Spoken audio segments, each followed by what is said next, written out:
السلام علیکم ورحمت الله ټولو ګران خوندو ته نن به ان شاء الله سره زده کړو چې څنګه په کلاس روم اپلیکیشن کې خپل کارخانګي یا هوم ورک اپلوډ کړو. ان شاء الله لومړی به تاسو د کلاس روم اپلیکیشن ته راځئ، بیا به په دغه صنف یا هم کلاس کې چې تاسو یاست په هغې باندې به کلیک کوئ. زه په پښتو کارخانګي لیول 1 کې شامل یم، په دې باندې زه کلیک کوم. نو نیو اساینمنت باندې زه کلیک کوم. دلته اډ ورک دا لاین دی چې لیکل شوی دی په دغه شین خط باندې، په دې باندې زه کلیک کوم. نو په دغه ځای کې که تاسې اپلوډ فوټو ووایئ، که تاسې خپل د کارخانګي عکس مخکې اخیستی تاسې کولی شئ چې د هغې څخه یې واخلئ، خو ما د کارخانګي عکس نه دی اخیستی. نو زه په کیمرې باندې کلیک کوم. کیمره، سکین پیجز، ټیک فوټو، ریکارډ ویډیو. نو زه ټیک فوټو باندې کلیک کوم.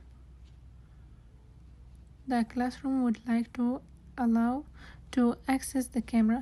نو په دغه ځای کې تاسې allow وایئ، لکه څنګه چې تاسې وینئ. بس په دغه ځای کې زه خپل عکس اخلم. د use photo او که ستاسې څه غلط سي نو تاسې دغه ریټیک ویلی سئ، خو زما په نظر اوس دا سم دی. use photo اوس کلیک وکړئ.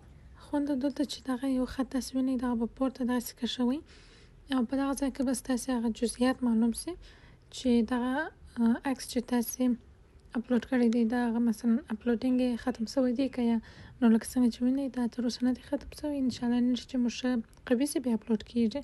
جزاک الله خیر.